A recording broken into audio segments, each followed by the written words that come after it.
Many years ago, I started off poor. I started off broke. I started off pretty stupid.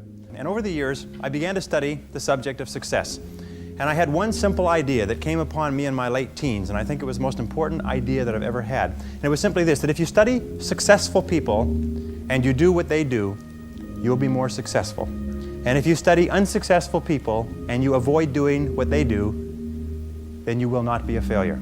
And what I want to talk to you about tonight is some of the principles that I've discovered in over 20 years of research.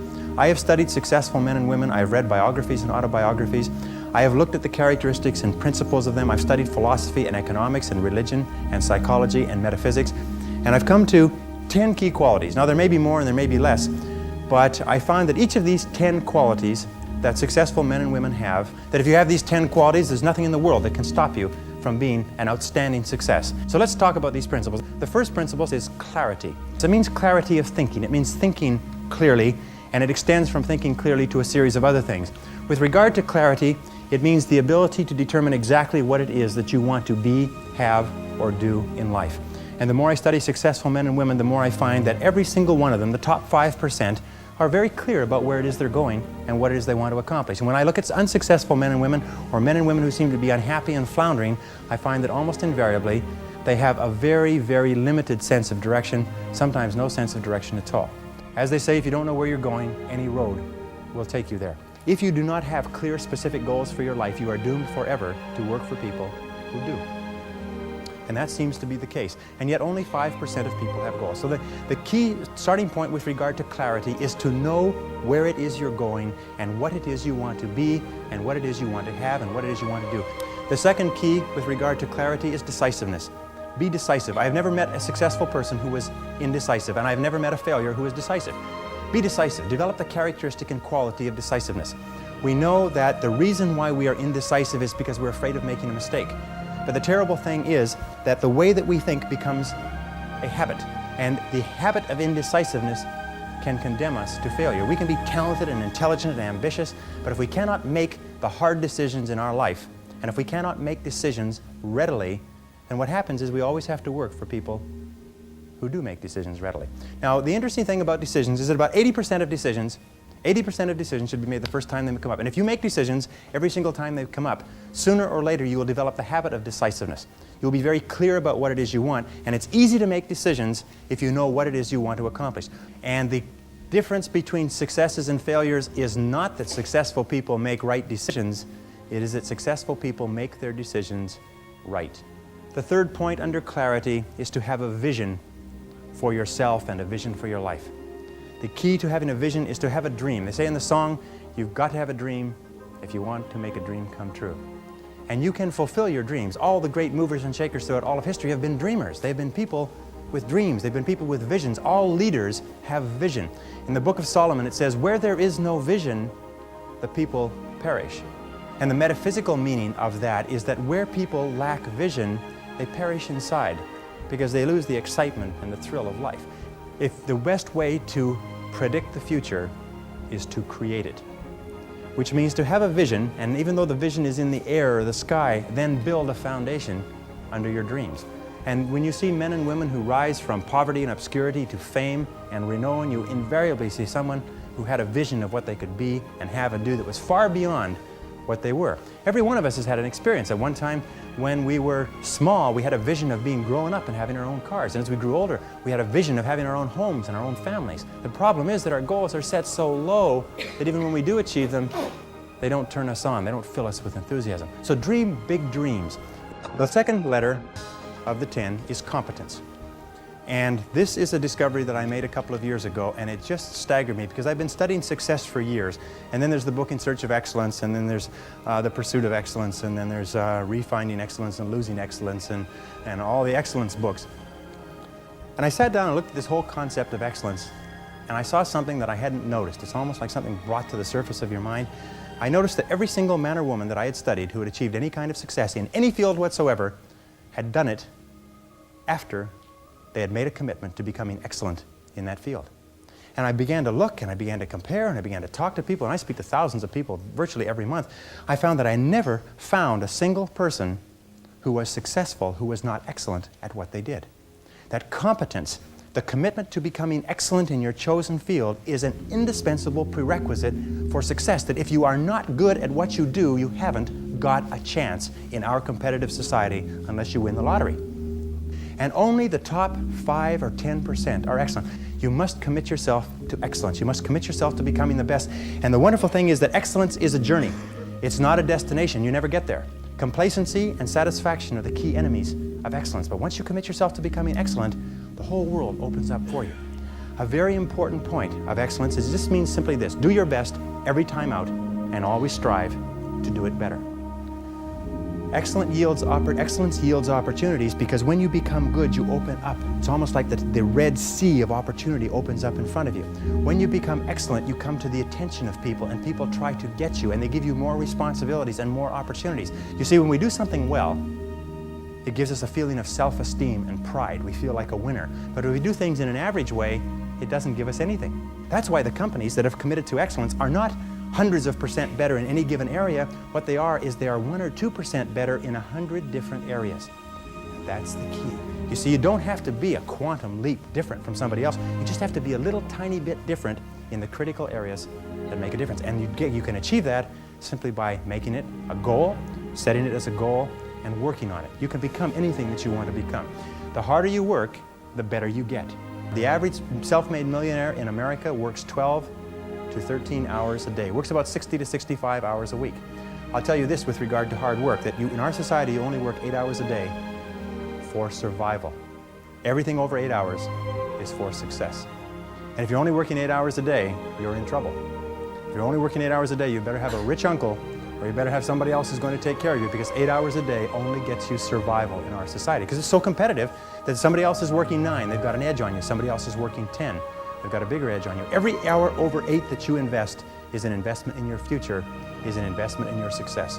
And if you put in the hours over 8, whether it's studying or reading or working, if you put in the hours, it will pay off, and it will pay off in spades. It's like throwing seed in the ground. When you throw a seed in the ground, the plant that comes up is not just one seed, it's hundreds of seeds. There's a crop that you put in, but you must put the seed in the ground first. The next letter, C, stands for concentration. Concentration. I think that the ability to focus and concentration are the 2 keys to success in life. You see, in life there's never enough time to do everything, but there's always enough time to do the important things. Instead of doing what is fun and easy, which is what most people do, you know what they do? They make a list of everything they have to do, and then they start at the bottom of the list and they work on the irrelevant things. At the end of the day, they haven't got anything done. Successful people, peak performers, concentrate on the top items. And remember, anything other than working on the top items on your list is a waste of your time. And time management is not just time management is life management. You can do anything you want with your life if you'll manage your time properly. We all have the same 24 hours a day, and the ability to concentrate, to discipline yourself, to use willpower and perseverance, to concentrate on one thing at a time is a quality of all success. Nothing great has ever been accomplished without the ability to concentrate single-mindedly on one thing at a time. Develop a sense of urgency. A sense of urgency is a quality that is possessed by only 2% of the population. 2% of the population do things fast. 2% of the population have a bias for action. In Tom Peters' wonderful book, In Search of Excellence, he says that all the excellent companies have a bias for action.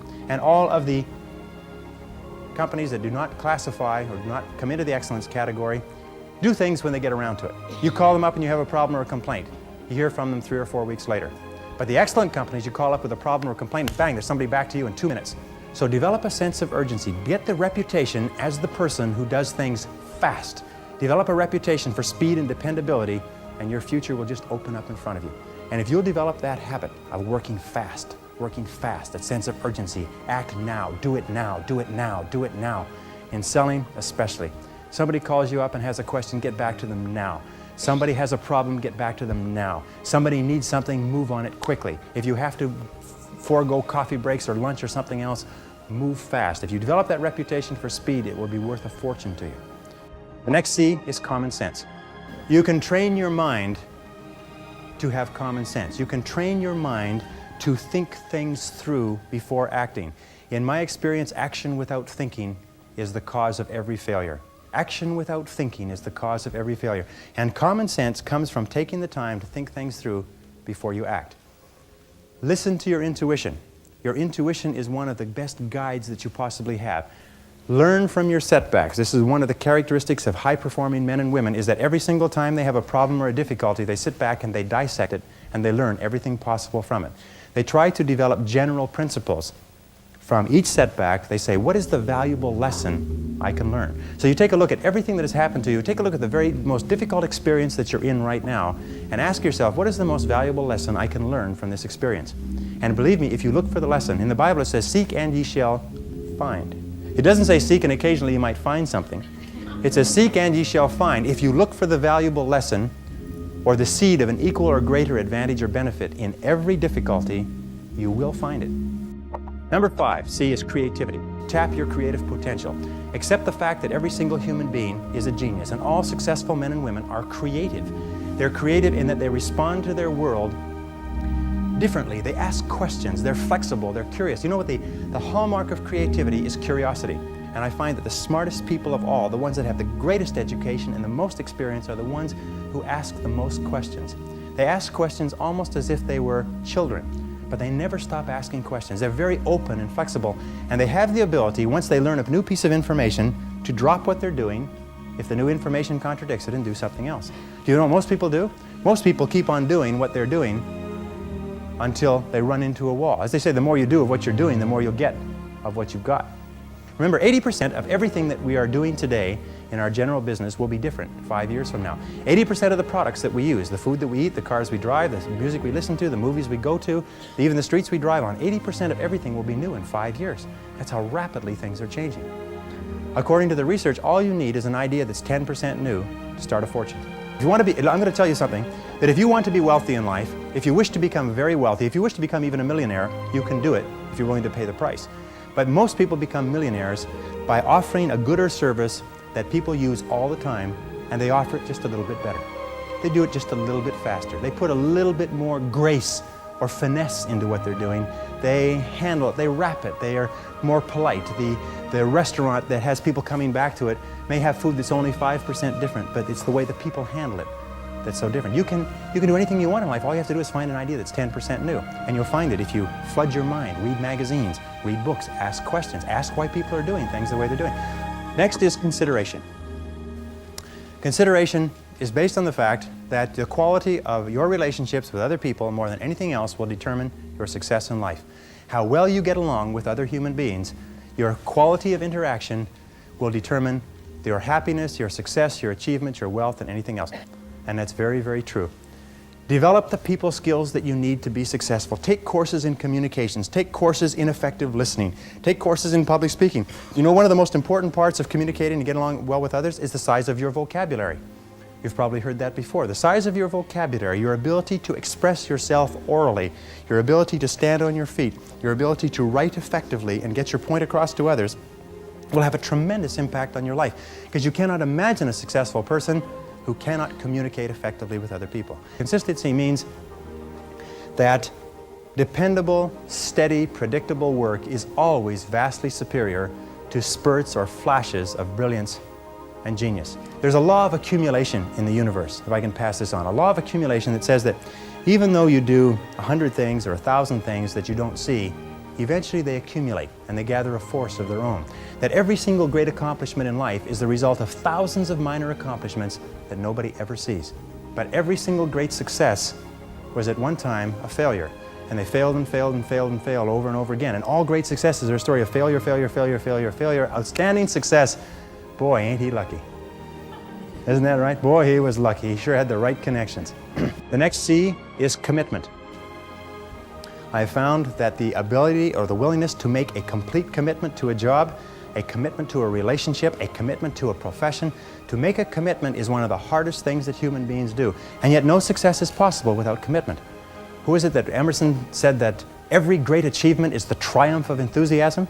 That the ability to commit yourself enthusiastically, wholeheartedly, 100% to what you want to do is the starting point of all achievement? That if you cannot commit yourself wholeheartedly, it probably means that it's not right for you? And that all of us in life seek for something that we can commit ourselves to. Alan Cox, in his book, The Achievers, which came out last year, found that the executives in the corporations that he studied who achieved the very most in the shortest period of time had found the proper niche for themselves and had lost themselves in their work. Dr. Shirley Blotnick's study of self-made millionaires. 83 out of 1,500 people became self-made millionaires over 20 years. He found that the one quality that they all had in common was that they picked work that they loved, they specialized in that work, they became very good in it, and they eventually became paid very well for it, and then they held on to the money. Courage is the outstanding quality of all leaders. Courage means that you have the ability, you have the willingness to confront your fears. Because what I've found over the years is that brave people, courageous people, are not people who are not afraid. They're simply people who master their fears. They're simply people who face their fears, confront their fears. And Mark Twain said it many years ago. He said, with regard to fear, he said, do the thing you fear, and the death of fear is certain. Now, fear and courage tend to be habits. That if you are afraid and you give in to the fear and you back away, it becomes a habit to back away whenever you're afraid or unsure. If you're afraid and you force yourself to confront the fear, it becomes a habit to confront the fear whenever you find something that you're afraid of. And you'll find that most fears disappear when you confront them. Dare to go forward in your life. Dare to go forward in the direction of fulfilling your potential. When I was, many years ago, I was a karate student. I was also a karate instructor, and I competed in 3 international championships. And one of the things that I learned from my best karate instructors, and I studied under 6 world champions, is they told me that when you fight, always move forward. Even if you're only moving forward half an inch at a time, just always move forward. He said when you're moving forward, 100% of your attention is forward. But if you're moving backward, even a half an inch at a time, half of your attention is always behind you and where you're going. So always move forward. Always dare to go forward. Whenever you have a choice of either staying still and playing it safe or moving forward, move forward. Not because you'll necessarily succeed every time, because it reinforces and cements the habit of moving forward. And most people, when they have a choice of moving forward or playing it safe, play it safe. But I think General Douglas MacArthur said there's no security in life, only opportunity. Life is very perverse in a way, because the more we seek security, the less we have it. And the more we seek opportunity, the more we have security. In my experience, the fear of failure is the greatest single reason for failure in adult life. The fear of failure, the fear of making a mistake, of losing our money, our time, our effort, is what paralyzes us and holds us back. But the fear of failure is a habit which can be counteracted by the habit of courage. You know, the best quality in the world that you can develop, and I give it to you because I made it my life's habit to develop this quality. I hope I've got it, but I don't know for sure. But the quality is to develop the quality of being unstoppable. Develop the quality of being unstoppable. Say in yourself that no matter what life throws at me, it'll never stop me. No matter how rough it gets, I will never quit. And nothing will ever stop me. Make the decision that you can be tired, you can be worn out, but nothing is ever going to stop you. That's a wonderful decision. Because then no matter what life throws at you, you pick yourself up. And you say, okay, give it your best shot, as Fonzie says. Nothing is going to stop you. It's a wonderful feeling. It's a wonderful feeling. It's the basis of self-esteem. Well, the last C is confidence. And confidence comes as a result. You see, confidence comes as a result. You don't get confidence out of a bottle. You don't get confidence from a pill. You can't learn confidence in a motivational seminar.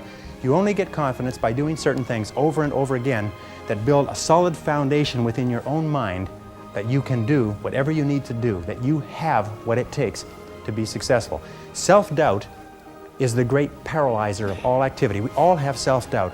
And the way we overcome that self-doubt is by doing the things that we would normally back away from. As I say, continue to move forward. Self-confidence begets great achievement. You cannot imagine a successful person with lacking self-confidence. That the wonderful thing is this, and I learned this from a very great man who died recently, is that if you persist until you succeed at achieving a goal that is important to you, and you complete it like a degree in school, or you wrap up a sale, or you make a career successful, you plug into your subconscious mind a success pattern. And then the subconscious mind, running on the basis of inertia, attempts to adjust your words, actions, and feelings to duplicate that success pattern. And that's why they say nothing succeeds like success. That once you've been successful, you have a pattern set down which will enable you to apply that pattern to another part of your work to be successful in that. And the more you succeed, the more this pattern of success is reinforced. And you'll finally reach the point where it's impossible for you to fail if you succeed enough times. Because you will have within you a self-adjusting mechanism that will guarantee your success.